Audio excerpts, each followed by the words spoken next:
Hey guys, what's going on? Your host, George Mackay. I'm back in studio again today for another amazing interview. I just happened to see this young lady, this up-and-comer, last weekend at Revolution Women's Wrestling, and she was absolutely fantastic. I loved her match. And, well, there's no time like the present, so let me introduce her, welcome her to the show. This is Masha Slamovich. How are you? Hello, I'm good. How are you? I'm good. I can't complain. I just want to take the time out to thank you for being on the show. I do appreciate it because I know any wrestler's schedule is crazy. So whenever they can find the time to sit down and talk with me, I really do appreciate it. Thank you for having me. I'm always glad to sit down and talk with people. I don't get too many chances to do so. Well, that's perfect. I'm glad I could be one of those chances. So, Masha, one of the questions I always ask, it's kind of my standard start-off interview question is, I like to call it the defining moment. Everyone has that moment where they fell in love with wrestling. Do you remember your defining moment? Yeah, sort of. I was really young when I started watching wrestling. I was maybe 3 or 4 years old. I just remember when I saw it on TV, I just knew that was what I was going to be doing when I was older. There was no shadow of a doubt. It just, not only did I fall in love with wrestling, but there was just some kind of calling that I felt that was what I was meant to do in this life. Well, and speaking from seeing your match on Saturday where you completely decimated your opponent, we'll get into that in a little bit. But yeah, I can definitely tell that this is 100% your calling. So, when did you kind of start training and who did you start training with?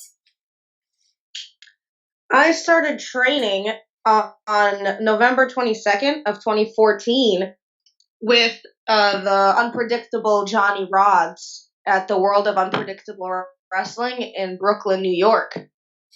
And how was the experience of training there? Like, I'm always curious because I've never stepped into a ring and I've never done anything in the ring. So I'm always curious about that first bump. I've heard so many people tell so many different stories. Some people say when they did it, they just kind of stared up at the lights for a few minutes and was like, oh, what did I get myself into? And some people were like, when they took it, they got right back up and like, yeah, let's do this again. Let's go. Yeah, I remember at first they taught me how to do some rolls, which I wasn't too bad at since I had some previous experience in gymnastics and other sports. But then when I took the first bump, somebody had showed me how to do it properly. And just by taking that first bump, I could tell it was completely awful when I took the first one. I mean, it must have looked horrible. But I got right back up, I asked them, like, what did I do wrong? How can I make it better? I was determined to get my bumps right so I could just progress faster. So I was ready to learn. That's pretty cool because, our bodies aren't essentially trained to fall backwards. The minute you start to kind of lose your balance, you kind of try to find a place to kind of recenter yourself. So it must be hard to teach your body how to kind of bounce, like fall backwards gracefully and fall back, on a almost normal. Whereas, most people don't learn how to do that. I think the only times we might learn how to do that is when we're walking for the first time. So this is almost kind of like walking for the first time when you take that bump, right? Oh, definitely. It's weird because now when I see a lot of people taught how to take the bumps, they're taught to squat down and fall flat back. But the way I was taught it was like a weird balancing act. We were told to stand on one leg and pretty much try to lay down in the air. And once you couldn't balance any longer, you could just kind of kick your foot out and then, you'd fall in the proper position. And that's the way I've been doing it ever since. Well, I couldn't, there was nothing wrong with that, the way you were taught. I mean, everything, like I said, when I saw you this Saturday, everything looked absolutely perfect. So in terms of early influences, everybody kind of has them. Do you have kind of a wrestler, maybe as you grew up loving this business, somebody that you resonated with that kind of stuck out to you that maybe you pulled the occasional bit of inspiration from? Yeah, well, when I first started watching it, I was always a huge Undertaker fan, but being that I'm 5'3", there wasn't much of the Undertaker's arsenal that I could use. So once I started watching wrestling more and more, there was people, for example, Bret Hart, Shawn Michaels, and my number one And number two, like the two greatest influences to my wrestling style would be the Dynamite Kid and Chris Benoit. Well, the Dynamite Kid, that's a name I haven't heard before. Everybody else you've mentioned, I have heard before, but the Dynamite Kid, and not taking anything away from him, definitely a great talent. But what about the Dynamite Kid that really resonated with you? It was just his intensity, his flawless style. It was fast. It was crisp. It was chaining, high flying, suplexes. It had a little bit of everything. It kept you on your toes, and it looked like a real fight. And a lot of the time, from what I've heard and read, it really was a fight with the Dynamite Kid. And I wanted to portray that in my wrestling style because I wanted everything to be very violent and realistic. And I think I've accomplished that. I would have to 100% agree with you. That actually, I guess, takes me to segue perfect to my question about Saturday. You faced Divya, and you probably had what I would consider myself to be finisher of the night. When you dropped her, it looked incredible. It looked like she was out cold. I couldn't believe. I mean, you can never really underestimate anybody, whether they're 5'3", 6'7", 7 feet tall. You can never really underestimate or overestimate anybody's power. But I mean, your power was on point that night. When you dropped her down and you got the 1, 2, 3, I looked over to my friend Joe, who was with me at the show, and I was like, damn. I think she's out cold because it looked that devastating. And like you said, I mean, now seeing that and hearing your reference to the Dynamite Kid, it makes perfect sense. Well, I'm glad to hear it all makes sense. And I'm glad that my finisher left a good impression with the fans. Oh yeah, it did. Like even I believe Chris posted on the Instagram page the next day, I believe it was, or maybe a day after. But he posted, or somebody posted, that this was finisher of the night, and I liked it right away. I commented, I go 100%. I sat front row center, and yeah, that was definitely finisher of the night. It looked devastating. So well done on that. And actually, you when we met at the show, you signed a picture for my wife, and it's actually I wanted to ask about it because in the picture you're holding a crutch, like a medical crutch with barbed wire. Was that used in a match somewhere along the lines that you've done previously? Unfortunately, that barbed wire crutch did not get used the night that the picture was taken, but I have used various other objects such as other crutches, trash cans, steel chairs, anything. So are you more, when you get the opportunity to, are you more of a like one-on-one classic singles type of match? Or do you really like to mix it up with like stipulation matches, hardcore matches, stuff like that? I'm always down for a good one-on-one brawl. But if the opportunity arises to have some kind of special stipulations, I'm definitely not opposed to that. I've also been trying to get a dog collar match booked for quite some time. So if anybody is willing to do that, Masha Slamovich is ready to throw down the old school way. Dog collar match. I haven't seen one of those in forever. That would be amazing. In terms of stipulation matches, though, do you have one that's like a personal favorite of yours, whether it might be a ladder match, hardcore match, falls count anywhere match, TLC match, if you've done one of those, maybe a steel cage? Is there any stipulation match that you really, when you go to a show and the promoter says, okay, so you're booked against this opponent and we're going to do this type of match? I guess my two favorite stipulation matches would be a no disqualifications match and a straight up submission match. Straight up submission match. What is your submission of choice? Do you have one that you've kind of crafted yourself, or do you have one that you kind of taken or borrowed from somebody? Maybe you mentioned Chris Benoit, so I got to say maybe the crossface crippler, or maybe your own take on the crossface crippler. I do have several submissions that I use. I use the chicken wing, which has several variations to it, as well as the tequila sunrise and the sharpshooter. And there are actually several other submissions that are more of a Japanese style. Fair enough. Fair enough. So, in terms of, I'm always intrigued as well by character development or kind of the evolution of the character. Did you always start off as Masha Slamovich, or did that start off as something else and then evolve to her? Well, I actually started out with quite the different name.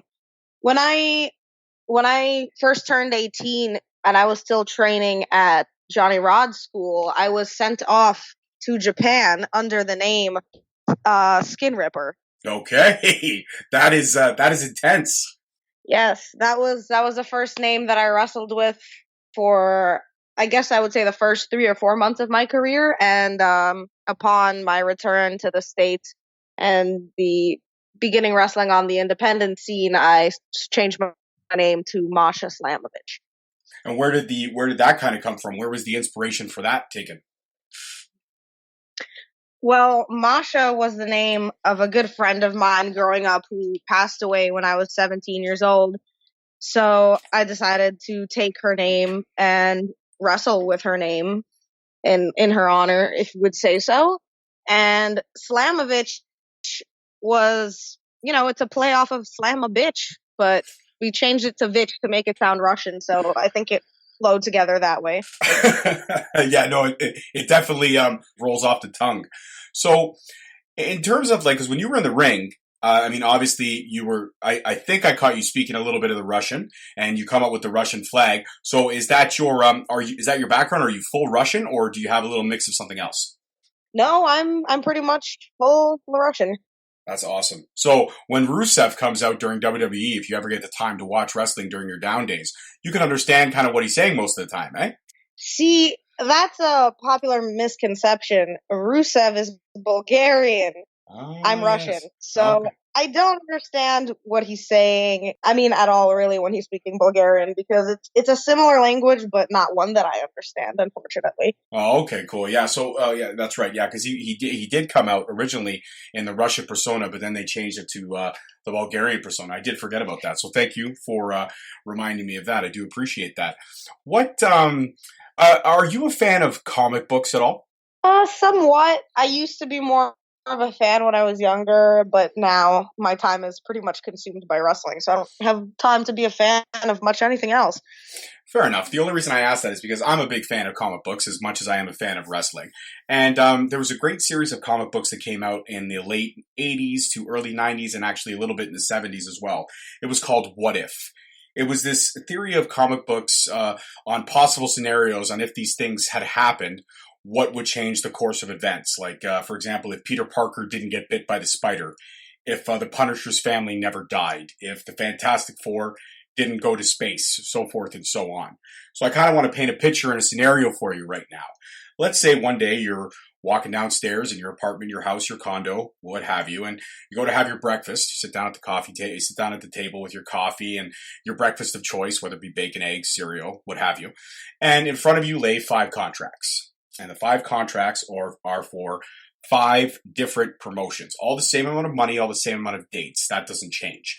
But the 5 promotions, and the only reason I mention these 5 is because these are the 5 I do follow religiously, and I do pay the most attention to these 5. WWE, of course, AEW, Ring of Honor, New Japan Pro, and Impact Wrestling. If you had the option to select any of these organizations, again, same amount of money, same amount of commitment dates, which company would you go to, and who would you like your first kind of rivalry to be with in that organization? Wow, that's a tough choice right there. I guess my top.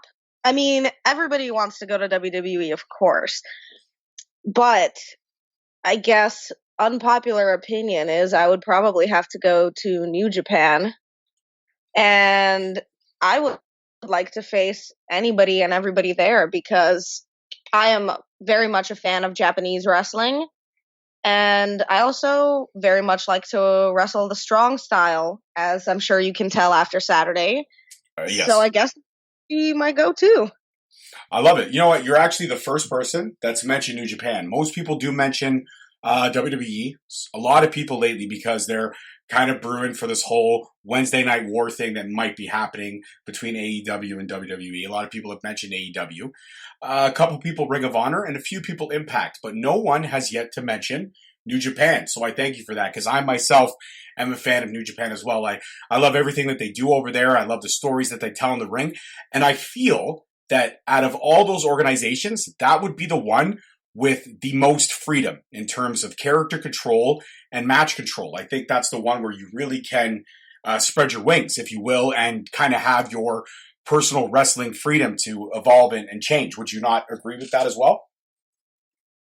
Absolutely, I agree. And those were the exact thoughts going through my mind while I was trying to make that decision between those five contracts. Perfect. So if you had a choice of, say, an all-time dream match, again, could be man or woman, anybody that you would kind of like to get into the ring and mix it up with, one of those top tier companies, and then maybe somebody in the indies that you haven't had the ability to face yet. Do you have an idea of who that might be? Like your ultimate kind of superstar legend, maybe current roster star, and then maybe someone in the indies that you haven't had the ability to face yet that you would love to get in the ring with if given the opportunity. Oh, well, as it goes for dream matches that will never happen, my top three picks would, of course, be Dynamite Kid, Chris Benoit, and Bret Hart. As for someone on a main roster right now, I would love to have a chance to go against Shayna Baszler, who's currently in NXT. As for on the indies, I would absolutely love to have a rematch with Chris Statlander. Nice. I love and appreciate all the choices. Yeah, I think you and Shayna Baszler, that one intrigues me the most because I love what she does in the ring. I'm a big fan of her. I don't like her character just because she annoys me so much that she does her job very well. She is a perfect heel. And I'm not to say I don't appreciate the heel, but she's a perfect heel because she really does get under your skin. But that would be a match that I could definitely see you and her having one hell of a fight. And I'm not talking just a classic wrestling match. I'm talking a fight.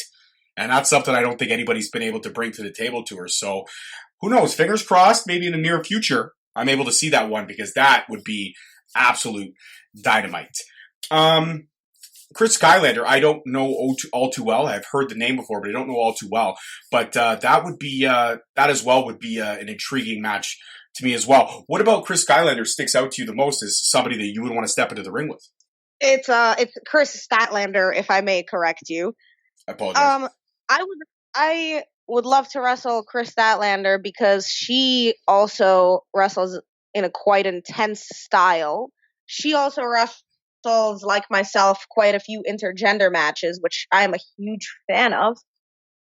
And she has, I mean, her character, her moveset, it's fantastic. She has aerial assaults, and I would just love to have a good old fight with her.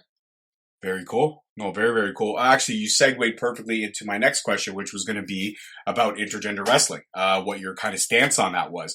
Now, you did mention there that you do love it. You're a big fan of it. But, some people could do it right and some people could do it wrong.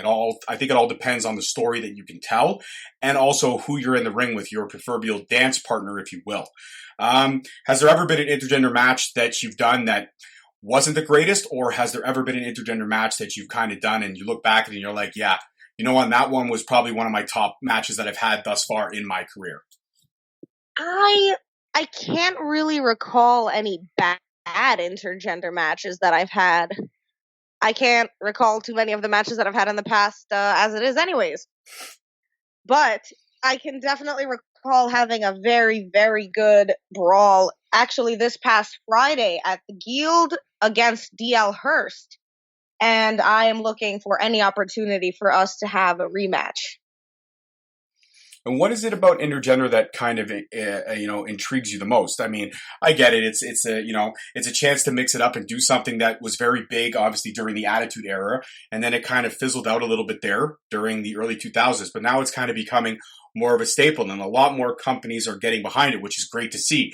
Because I'm a big believer of man or woman, doesn't matter. If you can go in a ring and you can throw it down, I want to see it. And sometimes when you get to see those men versus the women, those are some of the best matches of the night, if done properly. Because I have seen some generally bad ones where they try to make it a little bit more comedy oriented.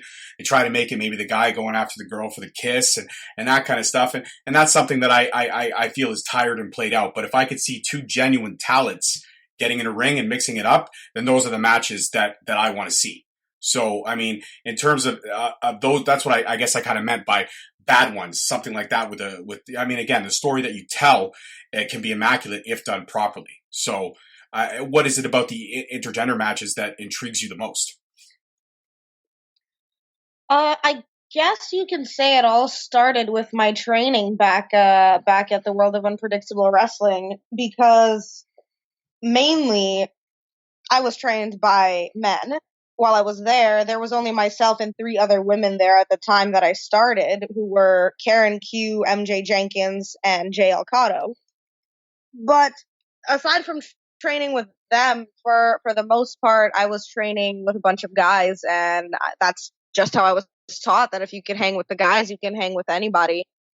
And now that I'm wrestling out on the independent scene, these hands, like I like to say frequently on my social media, are gender neutral. And when I have an intergender match, I don't have to have any concern of the guys coming to me afterwards and saying, "Oh, that was a little too hard, that was a little too intense." I can go out there and give it 100% and throw my shots and have a good old barn burner.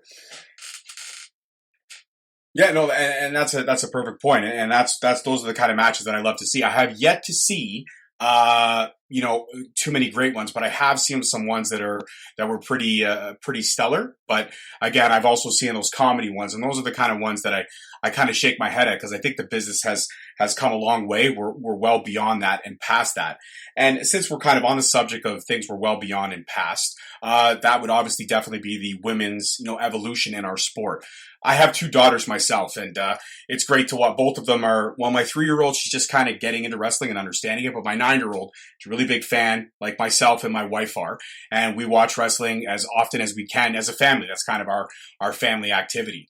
So to see them being able to have, women that my daughters can kind of look up to and put their faith into, that's pretty special. But I mean, when you were a kid, as opposed to, now I'm not saying that you're old in any standpoint, but when you were younger, there wasn't so much of that.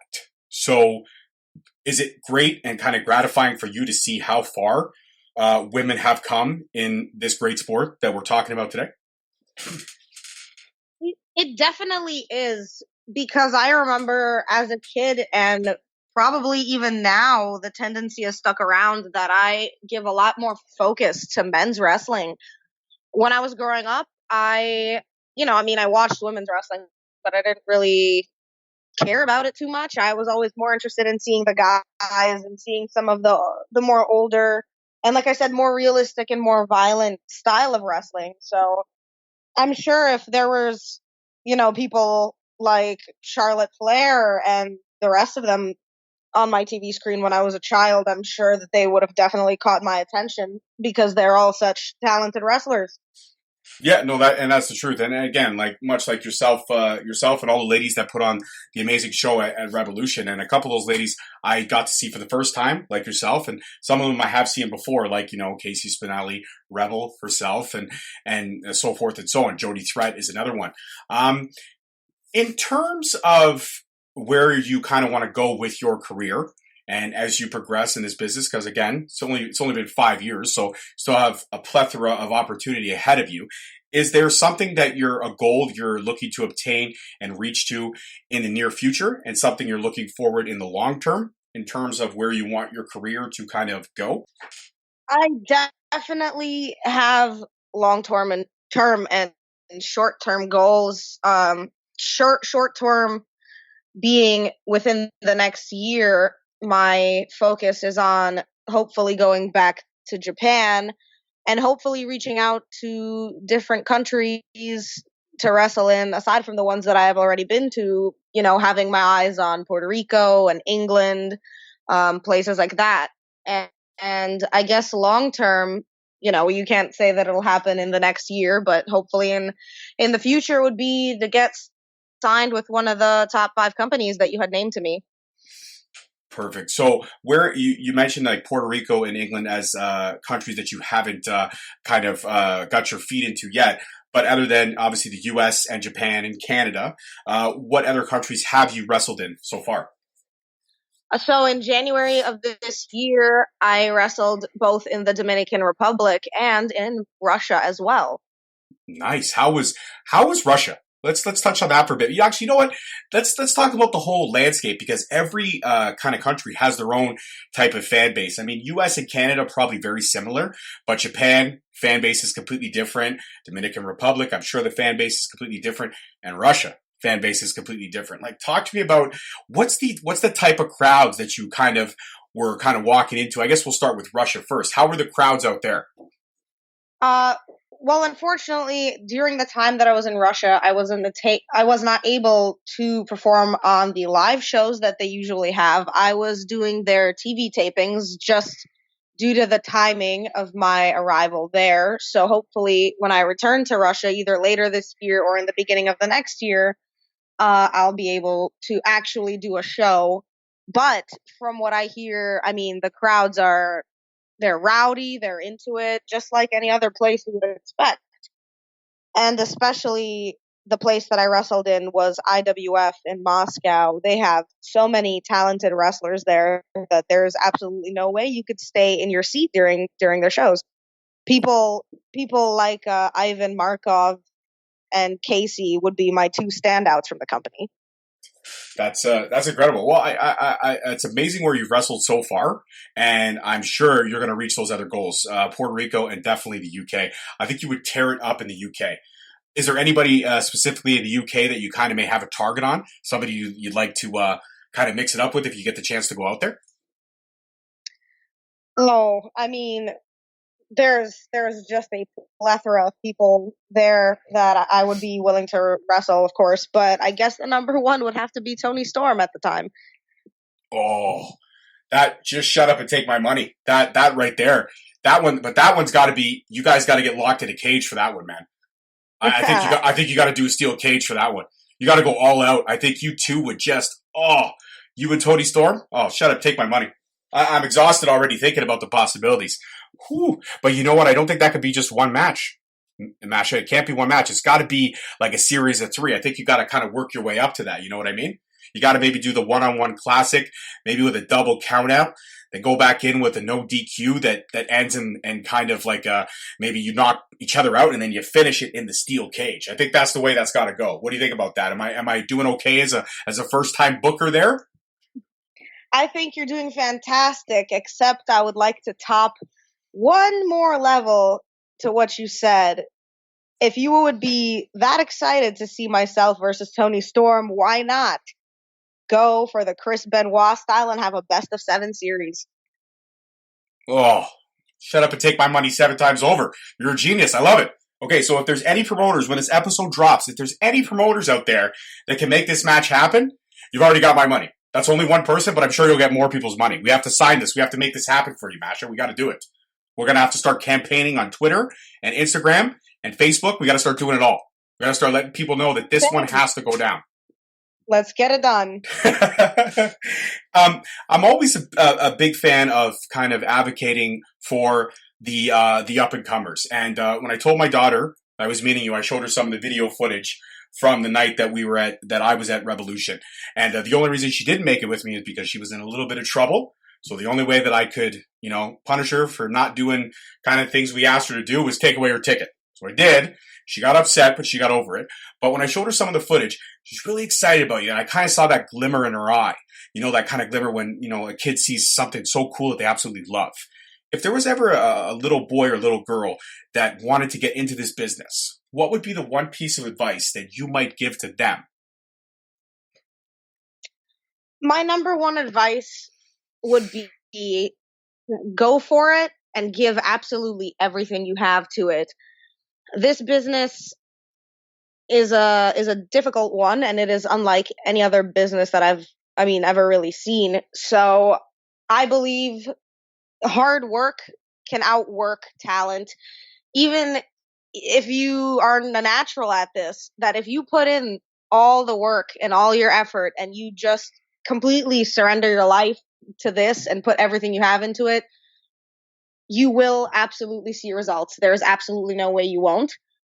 And there's nothing that's stopping you. So if you want this, come after it. But know that it's gonna take everything from you. It's gonna require all the sacrifices. Some sacrifices are even unimaginable to you until You have to cross that threshold, but if you want it, go get it and you will achieve it.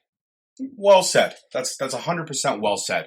And in terms of sacrifice, you see, it segues into my next question, which is about kind of family support. Do you have that kind of family support? Is your family supportive of what you're doing, or did you kind of have the family that was like, oh no, it's too dangerous, we don't want you to get hurt, stuff like that, or do you have the kind of family that's just like, hey, do what you got to do. We're gonna be your biggest fans and be in your corner, whoever it might be. Do you have that kind of support system? I definitely, I mean, my family thinks I'm an absolute lunatic for doing this. And every time my family sees footage of me wrestling, they're convinced that I'm going to kill myself in my next match. But they definitely play their part and they support me. And some of the sacrifices that I have to make, they help me along the way with it. And I'm very grateful to have people in my corner who, if not at least my biggest fans, they are understanding of this career choice and they cheer me on and they want to see me succeed. And that's I think that's the most important thing. That's the awesome factor when you have that, because I actually have spoken to some wrestlers that didn't have that support system. You're crazy. You got to go to school first. Fall back, get a career in your back pocket, and then go live out this fantasy. And a lot of wrestlers are like, hey, it's not a fantasy. It's what I want to do.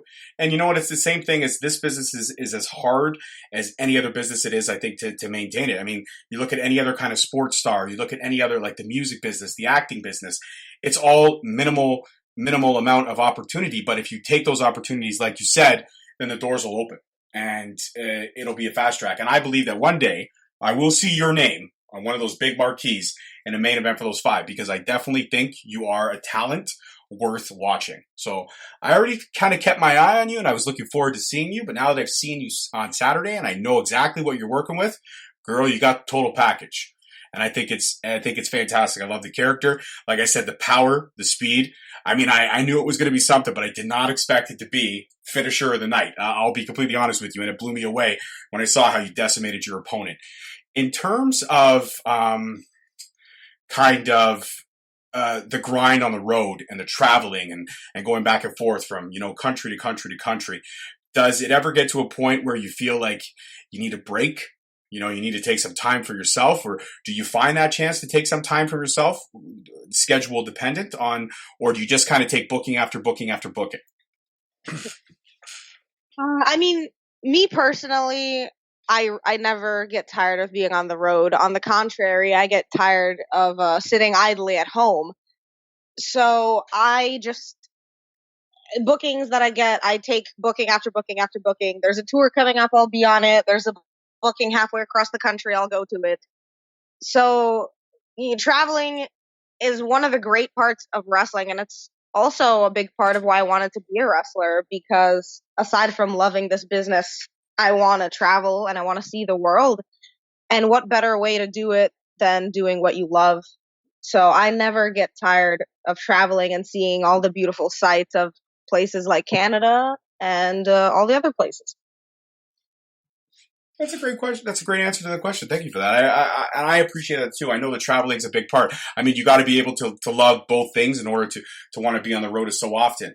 In terms of fans, though, I genuinely try not to ask this question, but I'm curious because I think this interview has been fantastic. You've answered all the questions as amazing as I would have expected. Fans, good, bad. Some are crazy. Some believe the business wholeheartedly. Some just go there to cause trouble. Some go there to genuinely have a good time and appreciate great talent. Have you ever kind of had a situation with a fan where they've, just been too rowdy? If that can happen? It absolutely can happen. Not me personally. I mean, I've had all kinds of things thrown at me and thrown in the ring. Actually, I did just recall something that happened in the Dominican Republic that had almost slipped my mind. After the first show that we did in Mocha with BWF and FCW, I believe it was, pretty much every fan of the building stormed the ring. And after having to call the police to get them out of the ring, they proceeded to chase us all into the locker rooms where we had to stay barricaded for a good 20 minutes because they were trying to get in through the doors. the windows. They were still trying to get into our van like 2 hours later. It was an absolute madhouse. And what caused that? I'm not too sure, as I only speak some Spanish, not a lot. I remember just being under the bleachers and I was watching the main event in the ring as well as the promoter, and then all of a sudden, my promoter, who was he's not a small man, he just comes running at me and he's like, "Get in the locker room." So I follow him in, and after that, I'm just asking him, I'm like, "What the hell caused this? Why are they running after here and climbing in through the windows?" I even have photos of that. It was very, very interesting moment. Yeah, that sounds definitely kind of like one of those heart stopping moments. Have there ever been a situation with a fan that kind of stands out in your mind in a good way? Like maybe a fan came up to you and was like, "It's just so awesome to see you tonight. You kicked so much ass. I love you. You're like amazing." Has there? I'm sure there's been moments like that, but is there one that kind of stands out in your mind? There is definitely one. This moment was actually part of the winter like ice roads tour that I did with Canadian Wrestling Federation earlier in the year. We were all the way in Angling Lake, Ontario, which is, I mean, if you Google map this place, you'll even wonder how the hell we got there, because it is just so far north without any roads. We had to drive over a bunch of lakes and swamps to get there. But I remember that I had left the like community center where we were staying at the time to go outside after the first show, as we had two shows there, and maybe a group of 10 little girls from the town ran up to me and surrounded me, and they were all, asking me about wrestling. They were all talking to me saying how they were huge fans, and a bunch of them had given me like a bunch, like a bag of treats and some fan art that they had drawn for me. And it touched me because I realized that some of those communities that we go to, they are so far removed from civilization that us coming there, it's like WrestleMania for them. It's all that they have. And I was just really touched they that they were fans and they were happy with me, and I was glad to be interacting with them, and I was so happy to be able to bring joy and happiness and entertainment to these people and these communities that we visited. And that's a pretty awesome moment. Do you still have some of the fan art? Do you kind of carry it with you when you're on the road? Yeah, I have a binder where I keep my 8x10s, and in the back pocket is filled with those same pictures that they gave me to this day and others that I've received from other people. And those got to be even more special than any title you may win or any, amazing show you might get booked on. It's those connections with the fans that always will resonate with you. Absolutely. I love it. That was amazing. Well, Masha, this interview was absolutely stellar, as I knew it was going to be. And I'm so honored that you took the time out to talk with me today. And I want to officially let you know that you are now a member of the Straight Talk family.